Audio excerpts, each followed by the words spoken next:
नमस्कार दोस्तों, मेरा नाम है हिमांशु राज और मैं स्वागत करता हूं आप सभी का अपने YouTube चैनल हिम स्क्वाड में। दोस्तों, आज हम बात करेंगे पृथ्वी पे खींची गई सारी इमेजिनरी लाइंस के बारे में। इमेजिनरी लाइंस कहने का मेरा आशय ये है कि आज हम बात करेंगे कर्क रेखा के बारे में, आज हम बात करेंगे मकर रेखा के बारे में,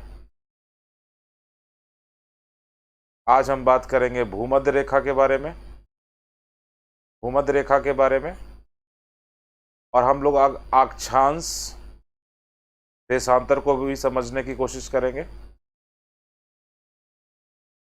और हम लोग फिर एमसीक्यूज देखेंगे इस पे बेस्ड, जो अभी तक पूछे गए हैं कुछ एमसीक्यूज उस पे देखेंगे। आइए शुरू करते हैं हम लोग अपने पहले टॉपिक से, यानी कि अक्षांश और लैटिट्यूड। देखो, अक्षांश क्या होता है? अक्षांश ये जो हमारी पृथ्वी है, जस्ट इमेजिन ये हमारी पृथ्वी है, पृथ्वी पर इस तरीके से खींचा गया रेखा, ये दोनों तरफ है, इस तरीके से पृथ्वी पर बहुत सारी लाइंस खींची जाती हैं, खींची गई हैं। ये देखो, इस तरीके से ये 0 डिग्री, ये जो पहला लाइन खींचा जाता है ये 0 डिग्री कहलाता है। इसके बाद इस तरीके से करते हुए यहाँ पे 90 डिग्री तक खींचा जाता है, और यहाँ पे इसी तरह से साउथ में ये नॉर्थ हो गया, ये नॉर्थ हो गया, ये साउथ हो गया, तो साउथ में 90 डिग्री तक खींचा जाता है। अब सवाल ये उठता है कि ये क्यों खींचा जाता है? ये किसी भी स्थान की स्थिति जानने में बहुत मददगार होता है। आपने बहुत बार देखा होगा, मैप पे पढ़ा होगा आपने कि जैसे मान लो कि लेट से कि 28 degree 26 minute 30 second north east, it means कि 28 डिग्री 26 मिनट, और ये अक्षांशीय स्थिति है। यानी कि अगर पृथ्वी को आप 4 भागों में बांटते हो, 4 भागों, जैसे ये पृथ्वी है, ठीक है, इसको आप 4 भागों में बांटते हो, ये नॉर्थ हो गया, ये साउथ हो गया, ये ईस्ट हो गया, ये वेस्ट हो गया। हाँ, तो 28 डिग्री जहां पर भी आएगा, नॉर्थ ईस्ट बता रहा है, यहाँ देखो ये नॉर्थ ईस्ट है, नॉर्थ ईस्ट, तो इस वाले क्वाड्रेंट में पड़ेगा ये। और 28 डिग्री जहां पे भी रहेगा वो वहां पे उस स्थान का पोजीशंस बताता है। तो एक्चुअली ये जो अक्षांश रेखा है ये पोजीशन बताने में मददगार होता है। ये पूरब से पश्चिम खींची जाती है, ये ईस्ट होता है और ये वेस्ट होता है। यार ध्यान रखना, ये ऐसे नहीं खींचा जाता है, ये ऐसे खींचा जाता है। और किसी स्थान की स्थिति जानने में, अभी मैंने बताया कि किसी स्थान की स्थिति जानने में कि वो एक्चुअली पर्टिकुलर प्लेस है कहाँ पर, ये जानने के लिए हम लोग अक्षांश का उपयोग करते हैं। और भूमध्य रेखा से ध्रुवों के बीच अक्षांश रेखा की लंबाई काम नहीं है, ये एक्चुअली कम है, तो कम होती जाती है। कहने का इस लाइन का मतलब ये है कि जो भूमध्य रेखा है, ये बीच वाला लाइन, तो जैसे जैसे आप ऊपर की तरफ बढ़ेंगे इसकी लंबाई कम होती जाती है। ये आपको इस फिगर से ज़्यादा अच्छे से क्लियर होगा। ये देखना, इस लाइन से ऊपर वाला जितना भी लाइन होगा या इसके नीचे वाला जितना भी लाइन होगा, ये सारे इससे छोटे होंगे, इससे छोटे होंगे। इससे कहने का मतलब है इक्वेटर से। अभी हम लोग देखेंगे कि इक्वेटर किसको बोलते हैं। तो ये जो 0 डिग्री है, इसी को बोला जाता है इक्वेटर। इसी को इक्वेटर या भूमध्य रेखा और या विषुवत रेखा बोला जाता है। तो यहाँ पे 3 टर्म आता है, इक्वेटर, भूमध्य रेखा और विषुवत रेखा। तो देखो, इक्वेटर या भूमध्य रेखा सेम चीज है। मैं एक छोटा सा आपको ये देता हूं एग्जांपल, आप समझ जाओगे कि विषुवत रेखा नॉर्थ और साउथ पोल के बीच की रेखा कहलाती है। और भूमध्य रेखा की पूरे पृथ्वी के भूभाग को बीच से बांटने वाली रेखा को भूमध्य रेखा कहते हैं। तो एक्चुअली ये 2 अलग अलग नाम नहीं है, वे एक ही नाम है। एक ही नाम है, क्योंकि हमारे अर्थ का नॉर्थ पोल यहाँ है, साउथ पोल यहाँ है, और पूरा का पूरा भूभाग भी इसी के बीच में है। इसीलिए ये दोनों रेखा एक ही ए पे लाई करती है, और इसलिए इसे भूमध्य रेखा, इक्वेटर या विषुवत रेखा बोला जाता है। अब आइए हम लोग देशांतर रेखा की बात करते हैं। हमने ये देखा कि अभी तक ये हमारा 0 डिग्री है, ठीक है, ये 0 डिग्री, ये 0 डिग्री, और इसके ऊपर बढ़ेंगे तो 20 डिग्री, 30 डिग्री, ऐसे करके ये 90 डिग्री तक रहता है। तो टोटल नंबर ऑफ कितना हो जाएंगे, ऊपर की तरफ 90, नीचे की तरफ 90, और एक ये बड़ा वाला एक, तो टोटल अगर करेंगे तो हम लोग 181। ये याद रखना, ये बहुत इंपॉर्टेंट है, यहाँ पे लोग कंफ्यूज करते हैं कि टोटल अक्षांशीय रेखाएं कितनी है, तो 181 है इसका आंसर होगा, टोटल 181 है। आइए हम लोग देशांतर के बारे में बोलते हैं। देशांतर के बारे में मैं आप लोगों को बताऊं, देशांतर या लॉन्गिट्यूड, जब पृथ्वी की ये नॉर्थ पोल मान लो है, ये साउथ पोल है, ठीक है, पृथ्वी पर एक लाइन ऐसे खींची जाती है, ठीक है, ये लाइन खींची जाती है, और पृथ्वी के सारे इस तरीके से, यानी कि नॉर्थ पोल और साउथ पोल को मिलाया जा रहा है। और सबसे ज्यादा ये यहां पे क्या था हमारा, यहां पे हमारा 0 डिग्री अक्षांश है, और हम लोग अभी देशांतर के बारे में बात कर रहे हैं। तो ये देखो, ये शुरू कहां से हो रहा है, नॉर्थ से हो रहा है, मैक्स कहां जा रहा है, मैक्स जा रहा है इक्वेटर पे, और फिर ये मिनिमम कहां हो रहा है, फिर साउथ पोल को मिला ले रहा है। इस तरीके से टोटल हमारी पृथ्वी पर ऐसे ऐसे लाइनें खींची जाती हैं, ऐसे ऐसे खींची जाती हैं, और खींचकर पृथ्वी को टोटल 360 लाइंस खींचा जाता है, 360 लाइंस खींचा जाता है, और उस हर एक लाइन को बोला जाता है, हर एक लाइन को मेरिडियन बोला जाता है या देशांतर बोला जाता है। देशांतर का संबंध समय से होता है, किससे होता है, समय से होता है। देशांतर का संबंध समय से होता है, और अक्षांश का संबंध जगह से होता है। ये याद रखना, मैंने बताया था ना, अभी मैंने बताया था आपको कि किसी स्थान की स्थिति जानने में हम लोग अक्षांश का प्रयोग करते हैं, और किसी स्थान का टाइम जानने के लिए, किसी स्थान का समय जानने के लिए हम लोग देशांतर का प्रयोग करते हैं। तो एक चीज और यहां पे जान लो, ये जो 0 डिग्री, ये जो लाइन होती है, ये 0 डिग्री देशांतर रेखा कहलाती है, और इसी को बोला जाता है ग्रीनविच लाइन। अब ग्रीनविच लाइन इसको क्यों कहते हैं, अभी हम लोग देखेंगे। फिलहाल हम लोग देखते हैं देशांतर के बारे में। विषुवत वृत्त, ये इक्वेटर की बात है,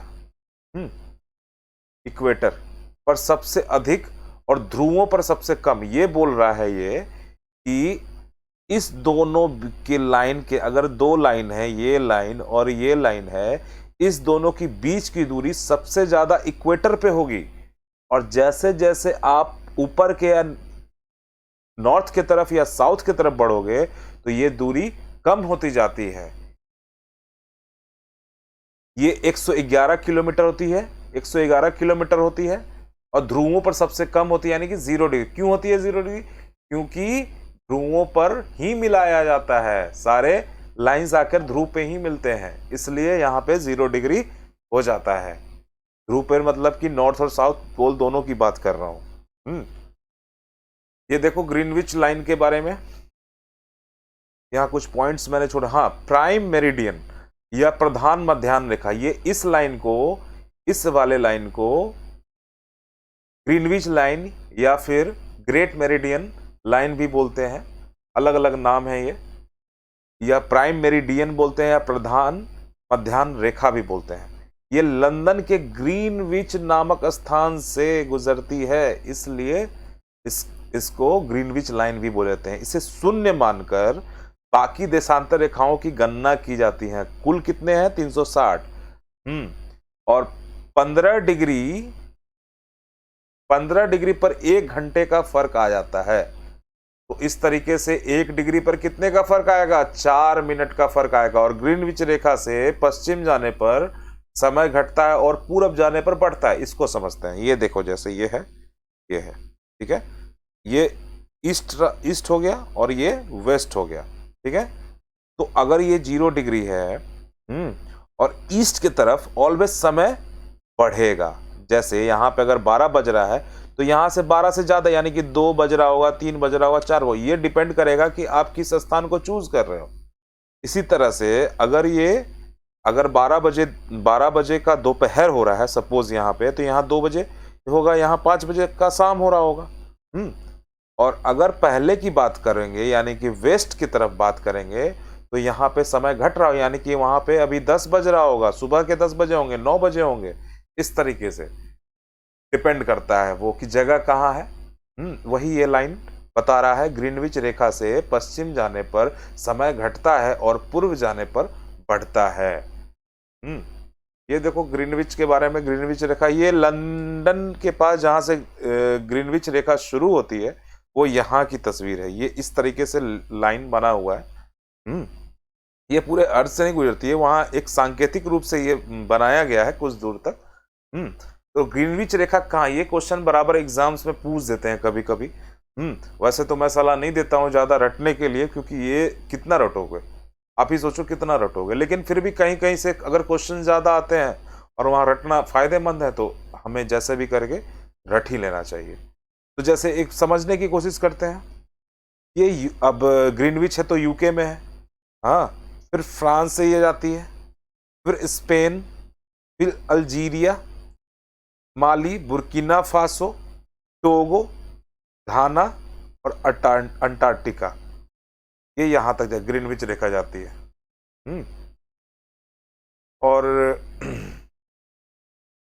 और इंपॉर्टेंट फैक्ट्स के बारे में हम लोग देखते हैं। भारत का मानक समय ग्रीनविच रेखा से 5.5 घंटा आगे है। यानी कि अगर ग्रीनविच रेखा पर 12 बज रहा है तो हमारे यहाँ 5:30 बज रहे होंगे। सिंपल सी बात है। ये क्वेश्चन बीपीएससी ने पूछ दिया था। ये आई थिंक 56 से 59वीं में ये क्वेश्चन था। देशांतर हम लोग किस, भारत का मानक समय जो है वो 82 डिग्री 30 मिनट ईस्टर्न, यानी कि इस तरफ वाले देशांतर पर है। अंतरराष्ट्रीय तिथि रेखा, ये देखो, ये इंपॉर्टेंट है। यह ग्रीनविच से 180 डिग्री, ये देखो, ये सपोज कि ये हमारा अर्थ है और ये तो हमने खींचा, ये अभी मैंने बताया था, ये ऐसे 0 डिग्री इसको बोलते हैं। तो इसके पीछे से भी तो सपोज कि ये एक ऐसे मान लो, चलो सपोज कि ये तुम्हारा ये 0 डिग्री है। इसके पीछे से अगर ट्रांसपेरेंट मान लो, इस तरीके से सर्कल खींचा गया, ठीक है, क्योंकि वो तो पूरे अर्थ पर खींचा जाता है। ये सर्कल है, ये लाइन है, सर्कल है, ये सर्कल। ये ऐसा नहीं है कि नॉर्थ पोल से साउथ पोल को मिले, ये पूरा यहाँ नॉर्थ और ये साउथ और ये साउथ से वापस से नॉर्थ, ये पूरा एक सर्कल बनाया जाता है। तो इसी तरह से ग्रीनविच रेखा से तो यहाँ खींच दिया 0 डिग्री पे, तो ये जो वापस होगा तो ये क्या कहलाएगा, 180 डिग्री, है ना, पीछे से। सपोज कि ये इसके जस्ट अपोजिट साइड की बात कर रहे हो, तो ये प्रशांत महासागर से गुजरता है। तो ये याद रखना कि अंतरराष्ट्रीय तिथि रेखा ये 180 डिग्री विपरीत दिशा में ये होता है। देखो होता क्या है ना कि अगर यहाँ पे 12 बजेंगे तो यहाँ पे अगर 12 AM बज रहा है तो यहाँ पे अपोजिट है, चूंकि हाँ अपोजिट होने के कारण यहाँ पे 12 बजे का रात होना चाहिए, 12 बजे रात होना चाहिए। अगर यहाँ 12 बजे ग्रीनविच पे अगर 12 बजे दोपहर हो रहा है तो यहाँ पे 12 बजे रात होना चाहिए, तभी ना होगा। और एक डेट में कितना होता है हमारे, एक डेट में 24 घंटा होता है, इसमें 12 और 12 होता है। तो ये इसी तरीके से डिवाइड किया गया है। और इसे एक और इंटरेस्टिंग है, इसे 8 स्थानों पर मोड़ दिया जाता है। क्यों मोड़ दिया जाता है? प्रशासनिक सुविधा के कारण। होता क्या है कि कितनी जगह पास होने के बावजूद भी, क्योंकि पृथ्वी तो हमारी गोल है, तो और जब दूसरे साइड पे जाएंगे तो वहां पे दो हो सकता है कि एक पास में दो स्थानों और दोनों अलग अलग ये में पड़ता हो। एक पड़ता हो अंतरराष्ट्रीय तिथि रेखा के बाएं तरफ, एक तरफ पड़ता हो दाहिने तरफ, लेकिन वो है तो पास में, तो पता चले कि डेट ही बदल गया है दोनों का। वो बोलेगा अगर राम और श्याम दो अलग अलग जगह पे रहते हैं जो पास में है, लेकिन अंतरराष्ट्रीय तिथि रेखा के बगल में है, दोनों अपोजिट साइड, तो अगर राम ये बोलेगा कि तुम्हारा कितना डेट हुआ है, तो ये एक 24 बोलेगा, एक 25 बोलेगा, जबकि दोनों पास में एक ही जगह है। तो इसी सुविधा और इसी कंफ्यूजन को ना होने के लिए इसे 8 स्थानों पर मोड़ दिया जाता है।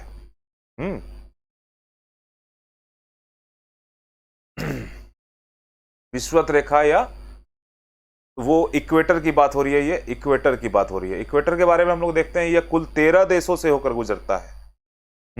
दक्षिण अमेरिका के इक्वाडोर, कोलंबिया, ब्राजील से, अफ्रीका के साओ टोम एंड प्रिंसिप से, गैबन से, डेमोक्रेटिक रिपब्लिक ऑफ कांगो से, फिर कांगो से, युगांडा से, केनिया से और सोमालिया से, फिर ये मालदीव से गुजरता है, फिर इंडोनेशिया, फिर किरबाती। और इक्वेटर का टोटल लंबाई 40075 किलोमीटर है, ये याद रखना। ये डेटा बहुत इंपॉर्टेंट है। मैंने जितनी भी चीजें यहाँ पे लिखी हैं ये इंपॉर्टेंट है, यहाँ से क्वेश्चंस आते हैं। अभी हम लोग आगे वो भी देखेंगे। ये देख लो जरा मैप पे एक बार। देखो इसको थोड़ा रटना पड़ेगा, इससे आप भाग नहीं जाते हो। मैं कोशिश करूंगा आप लोगों को थोड़ा सा ये करने की कि आप लोग को एटलीस्ट याद रहे। ये देखो, ये जो हमारा इक्वेटर है, ये कौन सा है? ये हमारा है साउथ अमेरिका है। तो ये यहां से देखो, ये लाइन जा रहा है, ये हमारा हो गया इक्वेटर। तो ये कौन कौन सी कंट्री लाइज है? तो इक्वाडोर, यहाँ पे इक्वाडोर है, ऊपर कोलंबिया है, इक्वाडोर, कोलंबिया, फिर यहाँ पे ब्राजील, फिर आते हैं हम लोग यहाँ पे साओ टोम एंड प्रिंसिप। ये एक आइलैंड एक्चुअली अफ्रीका के बगल में, ये अफ्रीका है, गैबन, फिर Republic of Congo, Uganda, Somalia, Kenya और डेमोक्रेटिक रिपब्लिक ऑफ कांगो। फिर ये बाद में मालदीव से गुजरता है, जो भारत के जस्ट नीचे है, मालदीव्स। फिर इंडोनेशिया से गुजरता है, और एक किराबाती आइलैंड है, स्वतंत्र देश है। ये आइलैंड स्वतंत्र देश है, आइलैंड है एक्चुअली, और वहां से गुजरता है। अब हम लोग देखेंगे कि कर्क रेखा के बारे में। हाँ, एक चीज मैं बता दे रहा हूँ आप लोग को, यहाँ पे क्लियर कर दे रहा हूँ। सपोज ये हमारा कौन सा रेखा हुआ? 0 डिग्री, और ये एक ऊपर लाइन और एक नीचे लाइन। ये 23.5 डिग्री नॉर्थ में और 23.5 डिग्री साउथ में।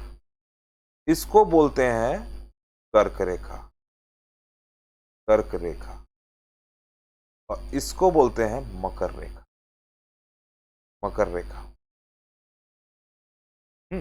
ये पॉइंट याद रखना, कितना? 23.5 डिग्री दोनों तरफ। और ये 0 डिग्री है अपना, इसको क्या बोलते हैं? इक्वेटर या भूमध्य रेखा। तो भूमध्य रेखा से 23.5 डिग्री ऊपर कर्क रेखा और 23.5 डिग्री नीचे मकर रेखा। तो कर्क रेखा कहां से गुजरती है? तो ये देखते हैं, हवाई द्वीप यूएस में है, वहां से Bahamas, Mauritania, Algeria, Libya, Egypt, Bharat, Myanmar, Oman, Mexico, Mali, Niger, Chad, Saudi Arab, UAE, Bangladesh, चीन और ताइवान। देखो ये आपको लग रहा होगा, आप 3-4 बार इसे देखोगे पढ़ोगे तो ये याद हो जाएंगे आपको। ऐसे ये इतने ज़्यादा हैं, अगर कर्क रेखा, मकर रेखा, ग्रीनविच लाइन और इंटरनेशनल डेट लाइन, अक्षांश, देशांतर, सारे चीज़ें अगर सारे को जोड़ लो तो काफ़ी ज़्यादा हो जाता है। लेकिन 3-4 बार बार बार आप देखते रहोगे, इसके स्क्रीनशॉट लेके आप इसे याद करने की कोशिश करना, और मैप पे इसे देख के याद करोगे तो जल्दी याद होगा, क्योंकि मैप पे आपको देश एटलीस्ट लोकेशन पता चल जाता है, आपको मोटा मोटी आइडिया लग जाता है, तो वो आपके लिए ईजी होगा। इसलिए वैसे करके याद करना सबसे ज़्यादा सही तरीका है, और वैज्ञानिक तरीका भी वही है। अगर ज्योग्राफी आप पढ़ रहे हो और ज़रा से भी है इंटरेस्ट तो उसे, और इसके लिए कुछ करना नहीं है, आप अपने मोबाइल में जाना, मैं आपको शॉर्टकट पर, मोबाइल खोलना, मोबाइल में आप मैप्स में जाना, गूगल मैप खोलना, और मैप में खोल के उसे जूम आउट कर देना। जूम आउट करोगे तो देखोगे कि पूरा अर्थ का वो दिखाएगा, मैप दिखाएगा, और वहाँ पे आपको इक्वेटर लाइन ढूंढना और देखना है कहाँ से गुजर रही है। हाँ, और अगर कोई देश भी खोजना हो कुछ भी तो वो भी खोज सकते हो, कोई ऐसा चीज़ नहीं है। आइए हम लोग देखते हैं कहाँ से गुजरती है ये है tropic of cancer. Tropic of cancer मतलब कर्क रेखा, ट्रॉपिक ऑफ कैंसर ये लाइन है। ये देखो tropic of Mexico, Bahamas, western Sahara का ये Mauritania, Algeria, Libya, Mali, Niger, Egypt, Saudi Arabia, Oman, India से भी गुजरती है, म्यांमार, चाइना, बांग्लादेश, ताइवान, इतने जगह से ये गुजरती है। उसी तरह से ट्रॉपिक ऑफ कैप्रिकॉर्न यानी कि मकर रेखा। अब हम लोग मकर रेखा को देखेंगे, आप लोग भी देखना। ये है हमारा मकर रेखा। मकर रेखा एक्चुअली इजी है क्योंकि कम देश पड़ते हैं। कर्क रेखा पे सबसे ज्यादा देश लाई करता है, याद रखना।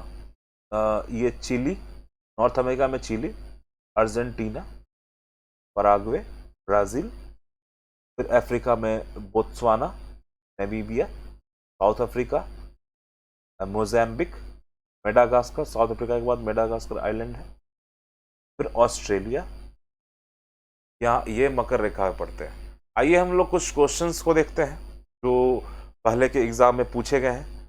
ये क्वेश्चंस आपको काफ़ी मदद करेंगे इस टॉपिक को समझने के लिए। निम्नलिखित में से कौन एक ग्लोब पर वृहत वृत्त नहीं है? वृहत वृत्त मतलब ग्रेट सर्कल की बात बोल रहा है। 60 डिग्री उत्तरी अक्षांश रेखा, ये देखो कौन नहीं है पूछ रहा है।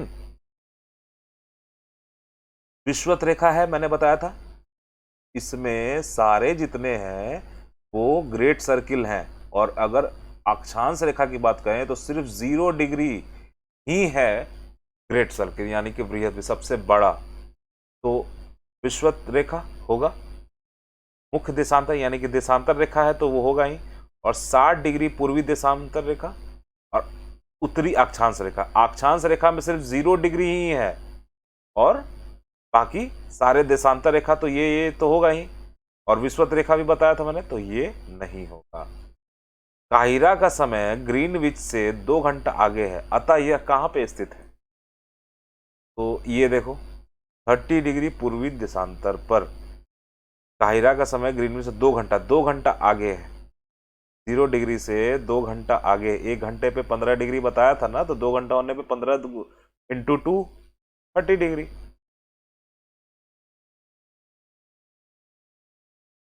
अगला क्वेश्चन देखते हैं, किसी स्थान पर मानक समय स्टैंडर्ड टाइम निर्धारण करने के लिए का आधार क्या होता है? तो प्रधान ध्यान रखा, यानी कि ग्रीनविच टाइम, इसे GMT बोलते हैं। अंतरराष्ट्रीय तिथि रेखा नहीं होगा, देशांतर रेखा सारे तो होंगे नहीं, अक्षांश रेखा लैटिट्यूड तो स्थान का है, ये स्थान का है, ये टाइम का है, लेकिन रेफरेंस कहां से? रेफरेंस इससे लेंगे। अंतरराष्ट्रीय दिनांक रेखा इंटरनेशनल टाइमलाइन खींची जाती है अफ्रीका से होकर, एशिया से होकर, प्रशांत महासागर से होकर, अटलांटिक महासागर से होकर, प्रशांत महासागर से होकर, ये ग्लोब के पीछे वाले हिस्से पे, और यहां पे पड़ता है प्रशांत महासागर, पैसिफिक ओशियन। अगला क्वेश्चन देखते हैं, निम्नलिखित में से कौन सा एक समय के प्राकृतिक इकाई नहीं है? समय की एक प्राकृतिक इकाई नहीं है। उष्णकटिबंधीय वर्ष है, चंद्रमास बताया था मैंने, मानक समय दिवस ये है, ये नहीं है। मानक समय इमेजिनरी है, अभी आज पढ़ाया है हमने, इमेजिनरी लाइन है ये। भूमध्य रेखा, कर्क रेखा और मकर रेखा तीनों निम्न में से किस एक महाद्वीप से गुजरती है? अफ्रीका ही एकमात्र ऐसा महाद्वीप है जहां से तीनों रेखाएं गुजरती हैं। निम्नलिखित समूहों में से किस एक के देशों में से भूमध्य रेखा गुजरती है? तो ये जो वो डेटा मैंने बताया था, ये देखो IAS 2006 का क्वेश्चन, अच्छा क्वेश्चन है वैसे ये। कोलंबिया, केनिया और इंडोनेशिया। कर्क रेखा नहीं गुजरती है, भारत से गुजरती है, म्यांमार से गुजरती है, मिस्र से गुजरती है, ईरान से नहीं गुजरती है, मकर रेखा नहीं गुजरती है, बोलाविया से, पराग्वे से, ब्राजील से, अर्जेंटीना से, बोलाविया से नहीं गुजरती है। आप लिस्ट देखेंगे, लिस्ट से जाके 3-4 बार जब आप देखेंगे तो आपको याद हो जाएगा। जब सूर्य की किरणें मकर रेखा पर लंबवत चमकती है, तब भारत में निम्नलिखित में से कौन सी घटना घटित होती है? ये देखो, उत्तर पश्चिम भारत में उच्च वायु दाब विकसित होता है, उत्तर पश्चिम भारत निम्न वायु दाब विकसित होता है। वायु दाब में कोई परिवर्तन नहीं होता है, उत्तर पश्चिम भारत में तापमान बढ़ जाता है। छत्तीसगढ़ PCS का यहाँ भी 5 ऑप्शन होते हैं, ध्यान रखिएगा। यहाँ ये वाला ऑप्शन होगा इसका, ये एक ऑप्शन होगा, उच्च वायु दाब। देखो होता क्या है कि जब सूर्य की मकर रेखा पर लंबवत चमक रही होती है, मान लो कि यहाँ पे अगर सूर्य की रेखा चमक रही होती है, तो कर्क रेखा पर क्या होता है, ये कर्क रेखा है, कर्क रेखा पर सूर्य की किरणें तिरछी पड़ रही होती हैं, और तिरछी पड़, और ये जो मकर रेखा जो जिस क्वेश्चन में जिस कंडीशन की बात कर रहा है, ये 22 दिसंबर को होता है, 22 दिसंबर की घटना है ये, मकर रेखा पर उस दिन चमकता है। और पूरे साउदर्न ये स्फीयर में हमारा गर्मी होता है। ऑस्ट्रेलिया में आप सुने होंगे कि उस टाइम में गर्मी पड़ रही होती है। तो ये कर्क रेखा तिरछे चमकने के कारण यहाँ पे उच्च वायु दाब यानी कि ITCJ, ये आगे हम लोग देखेंगे ITCJ क्या है, उच्च वायु दाब क्यों ये होता है, आगे हम लोग ये चीजें सीखने का प्रयास करेंगे, और आपको कोई ये दिक्कत नहीं आने वाली है एज सच। इसलिए भी मैंने ये क्वेश्चन डाला है ताकि आप लोग को आगे के लिए थोड़ा सा ओवरव्यू भी मिल सके एक तरीके से कि आगे कौन कौन से टॉपिक हमारे होने हैं। तो धन्यवाद दोस्तों, मिलते हैं हम लोग अगले वीडियो में। उम्मीद करता हूं आज का वीडियो आपको अच्छा लगा होगा तो आप लाइक और शेयर करना ना भूलें। अपना प्यार इसी तरह से देते रहें, हमारे वीडियोस पे व्यूज भी अच्छे आ रहे हैं, आप जरूर देखें और अपने दोस्तों के साथ भी आप शेयर कर सकते हैं। हमें बहुत खुशी होती है आप लोगों का प्यार देखकर। धन्यवाद। मैं हिमांशु राज विदा लेता हूं और आपसे मिलेंगे हम लोग नेक्स्ट वीडियो में। धन्यवाद दोस्तों।